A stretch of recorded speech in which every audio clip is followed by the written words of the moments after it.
Good evening and welcome to 16 by 9. On May 9, 1992, a deadly explosion ripped through the Westray coal mine in Plymouth, Nova Scotia, killing 26 miners. Lax safety conditions were blamed for the tragedy, triggering tough new laws and promises it would never happen again. Fast forward 24 years and another coal mine is about to open in Nova Scotia. It brings the promise of much-needed jobs, but as Gil Shohat explains, the mine also brings back bad memories and concerns about the safety record of the American coal baron who's behind it.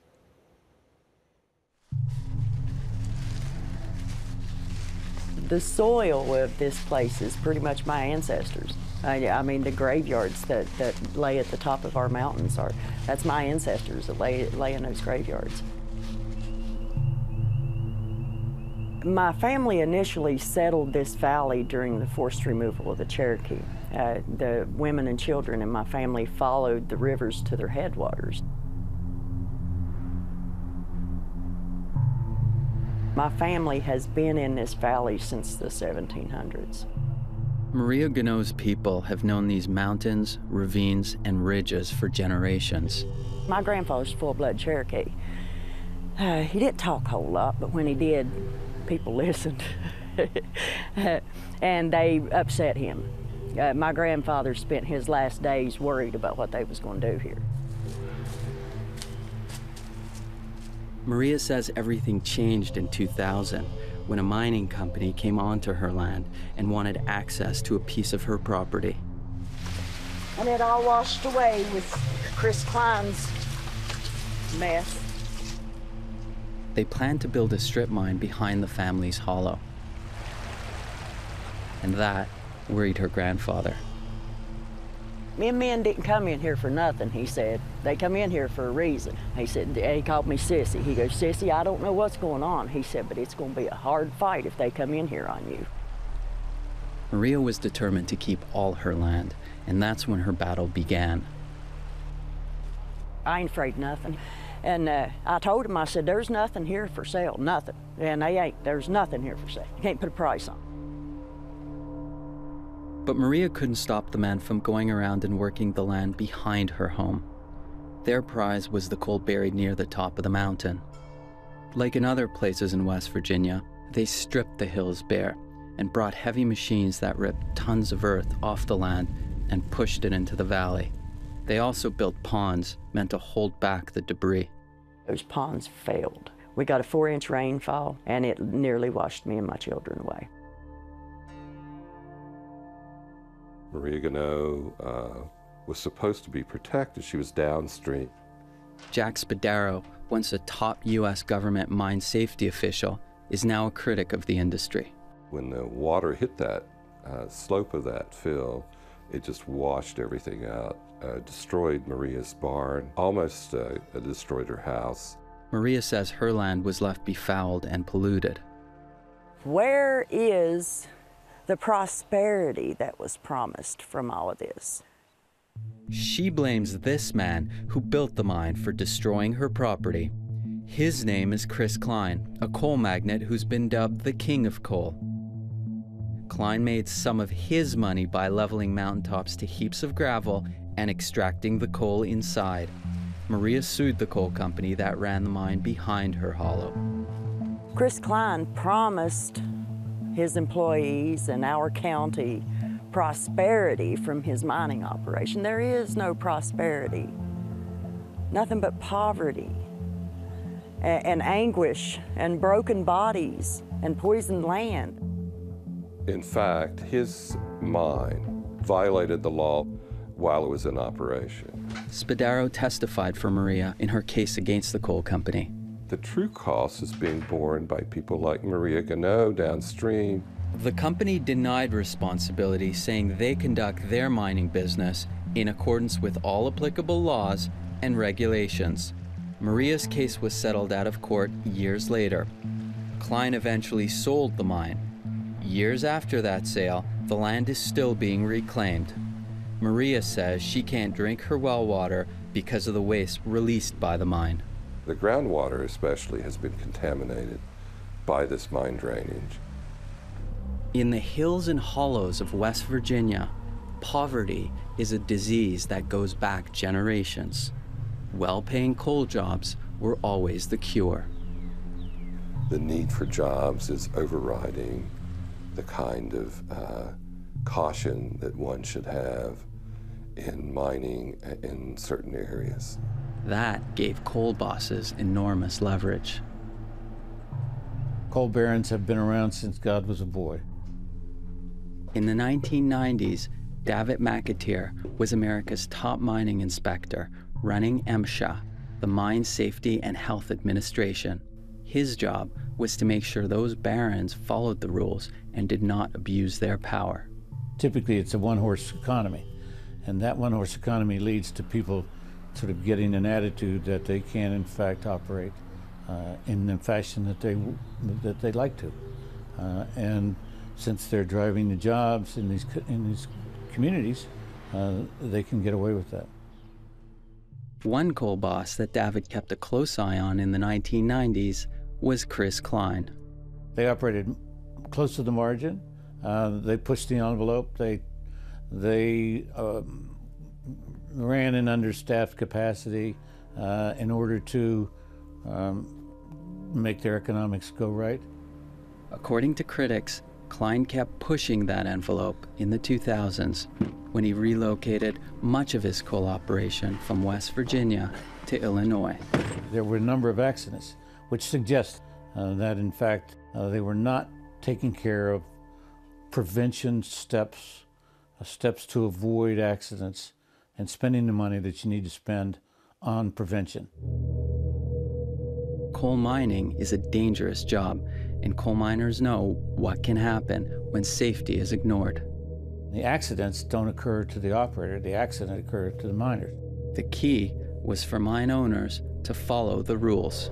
And the men can come home safely if everything is done right, but you better make sure everything is done right.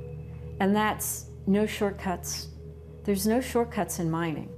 Ellen Smith has spent almost 30 years looking at coal mine safety.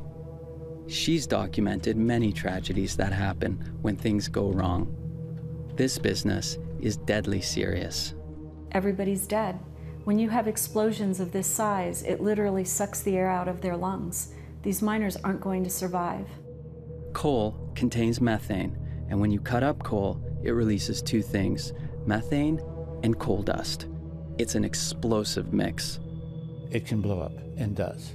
And you must anticipate that it's going to, and you must plan for it. To mitigate these risks, the government wrote safety standards, things that companies linked to Klein didn't always follow. We hired Smith to look at the safety of some of Klein's mines in Illinois. Mr. Klein has a mix of mines, but what's troubling is he has one in particular that is incredibly unsafe. Smith analyzed violations for one of his mines, MC1. The U.S. government fined that mine over $1.6 million in 1 year alone. The company is contesting some of those fines. Still, when Ellen looked at things, she didn't like what she saw. Couldn't pay me enough. I wouldn't go in that mine. You don't have your firefighting equipment in place, and you don't have your ventilation, and you've got float coal dust, you're going to have a mine disaster, right? It's the perfect storm. Next, warning Canada about the coal baron coming to town. Well, they need to know that Chris Klein's going to tell them anything to get in there and start operating. But I believe I'd have a full-time crew on him making sure he obeyed the laws.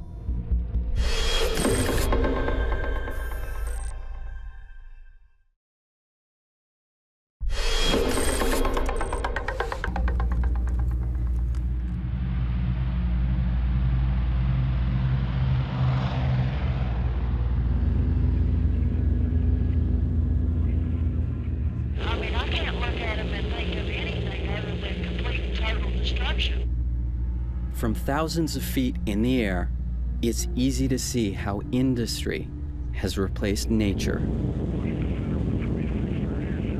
We do the turn over this one? Yeah. The forest is broken by machines and geometry. Yeah, these spines are massive. To get to lucrative coal seams, companies bulldozed the tops of these hills.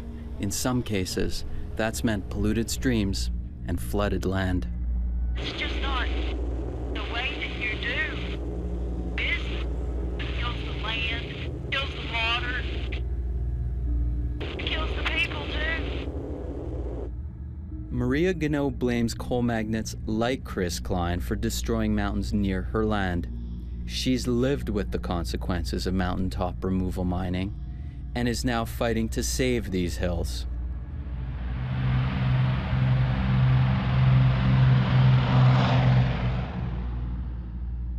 But even Maria recognizes that coal means jobs in poor places like here in Appalachia. My son is a coal miner. My father was a coal miner. I have two brothers that was coal miners. I have women in my family that were coal miners. They love this place and they need to make a living. So they will work in these mines. 2,500 kilometers north of Maria's land, in Cape Breton, there's another coal seam and another community just as desperate. We are craving for jobs in Cape Breton, craving for it. What Gordy Peckham is talking about is a new coal mine being set up by Chris Klein, the West Virginia coal baron. This is something big, this Donkin mine. This year, and sometime in 16, it was supposed to be up to 100. 100 jobs. 100 jobs is big in Cape Breton. Klein is coming here to run a mine at Donkin in Cape Breton. It will bring about 120 jobs to the area. Jobs for men like Gordy, who applied for work at the Donkin mine. I want a job close to home, where I'm not traveling and away from my family. Now you can see it's abandoned. Everything's covered in, grass grown in. This was one of the mines Gordy worked at. Gordy lost his job at another coal mine when it closed about 15 years ago. By 2001, Cape Breton's last underground coal mine shut down. And this mine would go run this way from the top of that hill, because your tunnel will be there, and you run right in through here. And there's your ocean. Like a lot of men in Cape Breton, he has to fly to the oil sands in Alberta for work. It's tough. It's tough being away. It's nice when it's over and you're back, but you got that thinking, when am I going back again? Gordy got his first job in the coal pit at 19. Back memories, this place. Just down the street from his house. Big time memories. It was all good memories, though. All good. Coal was a heart that pumped the economy here, and coal was synonymous with prosperity. That's me, 1990, 91. And it was booming. I loved it. It was an everyday thing for me. I loved it. And now they're starting it all over again at Donkin. In the 1960s, there were 10,000 men working in coal and steel on the island, but prosperity came at a heavy cost. I worked with him. Kevin Young, worked with him. Vincy Campbell, remember him, worked with him. Alec McClellan, worked with him. In Nova Scotia, thousands of miners died from black lung disease in brutal accidents and explosions. Conditions inside the mine are terrible. Then in 1992, deep below the community of Plymouth, Nova Scotia, the Westray mine exploded, killing 26 miners. It was the news no one wanted to hear. Our deepest sympathy goes out to the families at this tragic, tragic time. It was a disaster that shook the province and reverberated throughout the country. Family members were informed of their losses by company officials and RCMP. People demanded answers, and the provincial government launched an inquiry.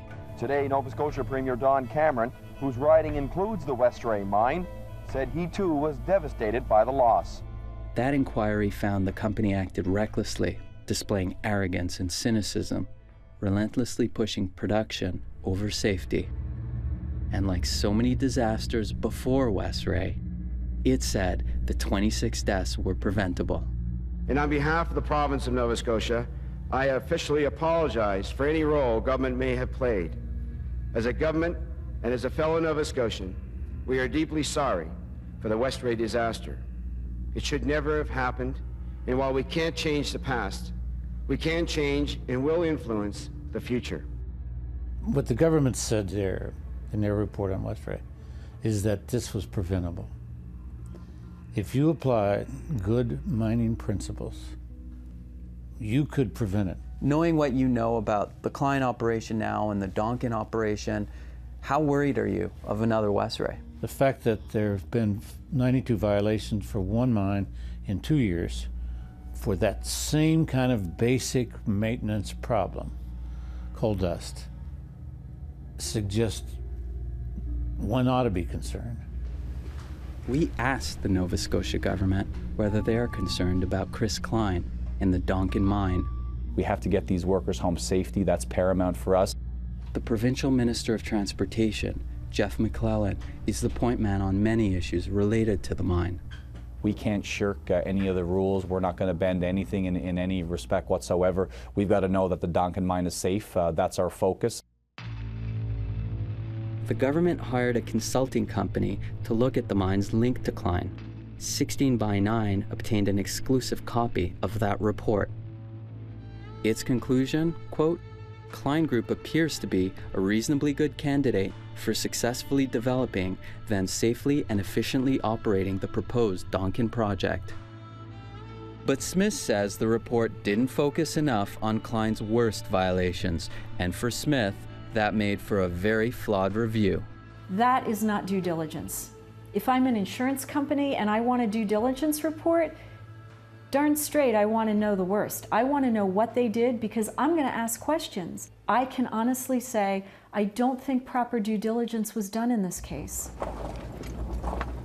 Maria feels like she's seen all this before.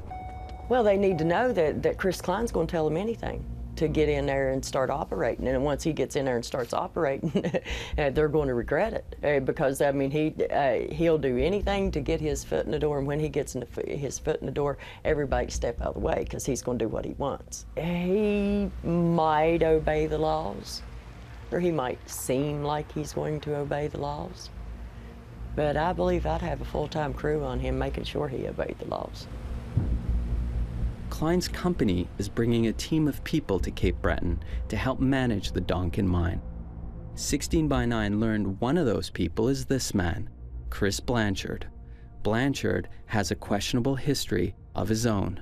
Chris Blanchard ignored the federal standards over and over and over again, not just once or twice, but hundreds of times. More than 24 hours after the accident at the Upper Big Branch mine. Before he worked for Klein's company, Blanchard was president of the Upper Big Branch mine in West Virginia.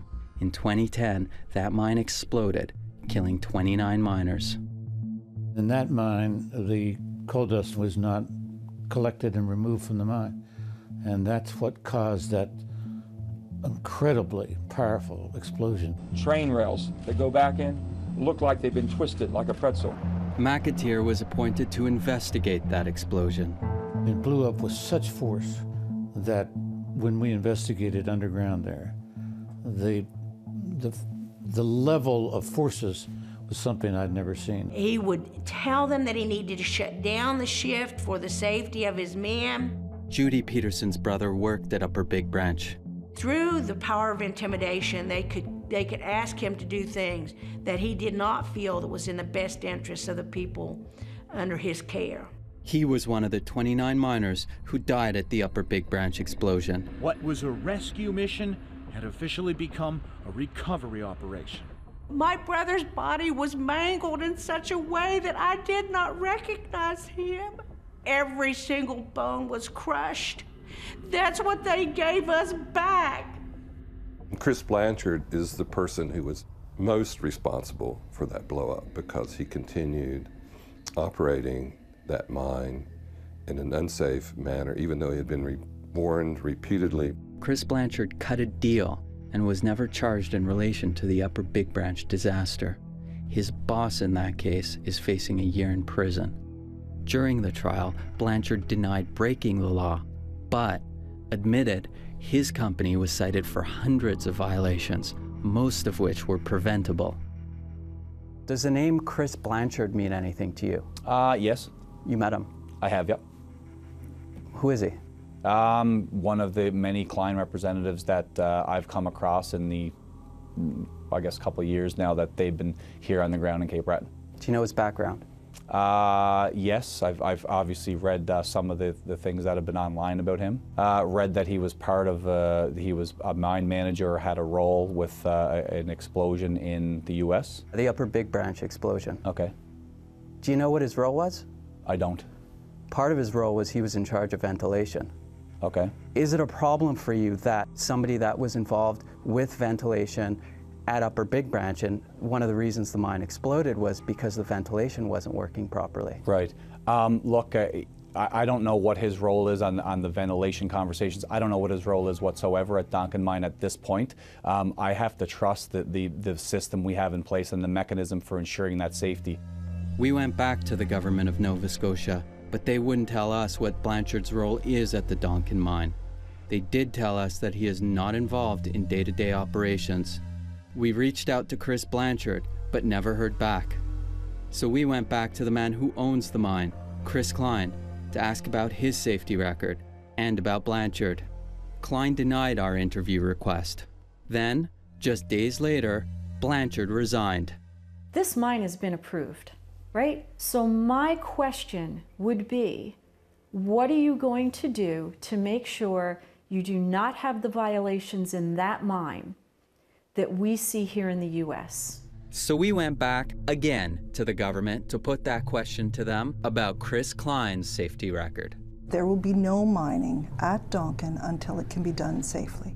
Perhaps, but Minister of Labour Kelly Regan knew little about Chris Klein, the owner of the Donkin Mine, when we asked. Do you have any understanding of his safety and environmental record? I'm not sure that would be something that that government would be looking at. I'm not clear on that. I have to be honest, because we look at who's involved in the day-to-day management of the mine. If he's not involved in that, I'm not sure about that. Safety's number one. Never mind the production, but just make sure you got all your ducks in line. It could mean an explosion if you're not careful with it.